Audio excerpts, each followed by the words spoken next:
Hello class, welcome to part 2 of chapter 1.5 notes over angle relationships.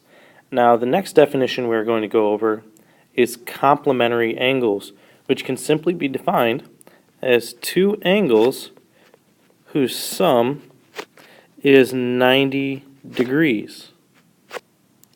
Now what we can simply say, since we know what 90 degrees is, which we should say is a right angle, we can say two angles that form a right angle. Now, the second part that we have is supplementary angles. Now, supplementary angles can be defined as two angles whose sum is 180 degrees. So in this case, we know what 180 degrees is. These two angles form a straight line. So that's what 180 degrees is. Now in example 2, it says find the measure of two complementary angles if the difference between the two angles is 12.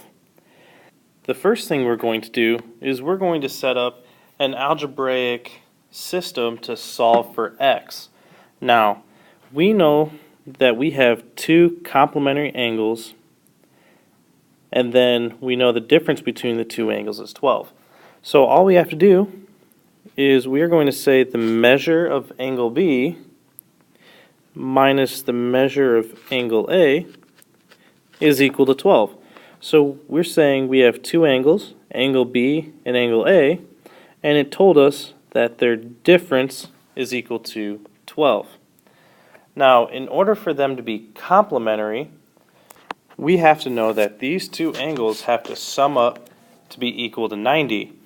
Now, if we were to let angle A be equal to x, then in order for this to work, we would know that angle B has to be 90 minus x.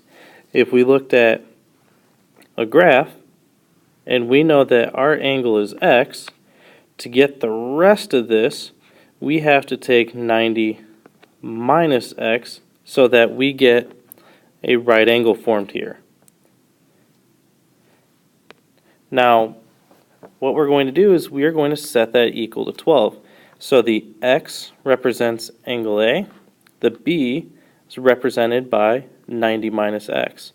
Now we're simply going to drop the parentheses because it's the same thing as multiplying by 1. So this is 90 minus x equals 12, which is equal to 90 minus 2x equal to 12.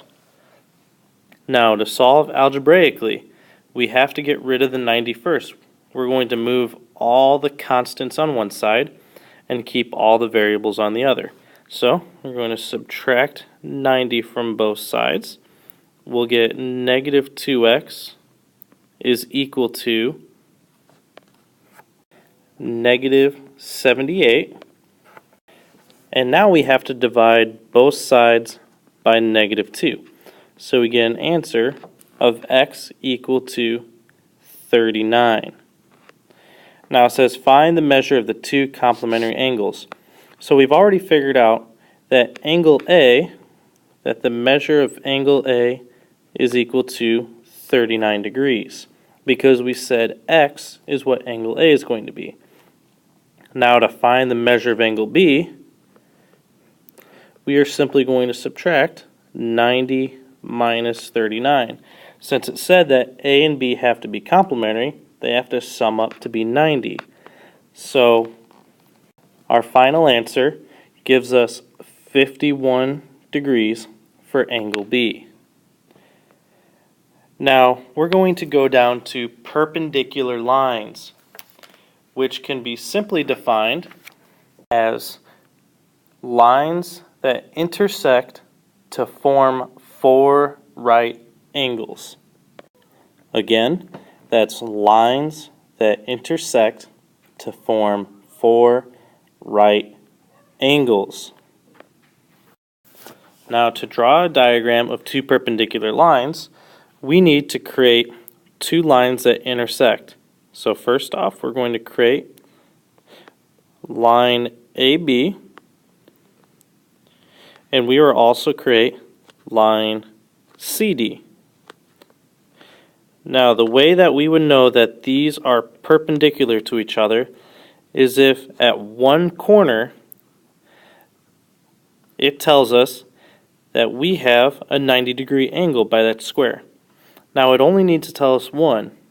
Otherwise, it would give us all right angles at every single part of the intersection. But if we know that one is right, we know that all the other three of them are right angles as well. Now, to write this, we would write this as AB with the line symbol above it, or you can write line AB first, is perpendicular to line CD. So this is the symbol for perpendicular. So I'm going to write it off to the side one more time.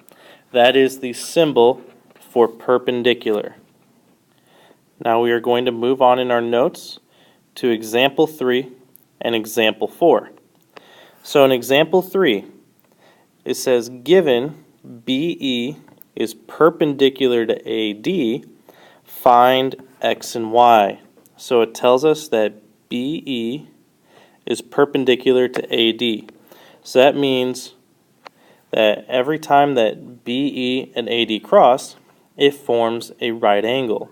So we know that when we add together angle BFC and also angle CFD, that has to form a right angle because those two are created by angle BFD.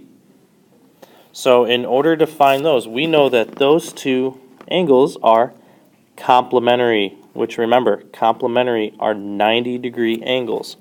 So all we have to do is add 6x plus 3x and set that equal to 90. So then we add like terms. 9x is equal to 90. Divide both left and right by 9 to cancel out the 9's. And x is going to be equal to 10. Now in order to find y we have is at the angle AF and E. So we know that this angle is also a right angle because it is formed by our two lines that cross. It told us that since they are perpendicular, it forms a right angle. So we know that 2y minus 10 has to be equal to 90 degrees. So we're going to add 10 to both sides. We get 2y left on the left side, 100 left on the right. Divide both sides by 2, and we are left with a final answer of y equals 50. So that is how we find x and y given two lines are perpendicular to each other. Now in example 4, it tells us to determine whether each statement can be assumed from the figure. Then it tells us to explain. So first off, it tells us in part A, angle WYV and angle XYW are congruent. So it's asking us, is WYV congruent to XYW? Now, from there we have to ask ourselves, can we tell if those two are equal to each other, or equal to each other in measurement, or are they congruent angles? In this statement, we cannot assume that these two angles are congruent. So we're going to simply say no. Now we have to explain. Now, when we look at XYW and WYV, the only thing we can say from the picture is that these two are complementary because they form a right angle. The only way that we could say that these two angles are congruent to each other is if ray YW was an angle bisector. However, in this problem, we do not know that that is true. Now we're going to move on to part B, which tells us that the measure of VYT is 90 degrees. So we're going to look at angle VYT, and we're going to ask ourselves, is that something we can assume? Which, yes, we can assume that, because what we have is we have two lines, XT and VY, that are perpendicular to each other. So that would be our explanation. XT is perpendicular to VY, line VY, therefore the measure of angle VYT is equal to 90 degrees. Now in part C, we are going to look through this problem and see what we get. So part C says angle TYW and TYU are supplementary. So we look at TYU,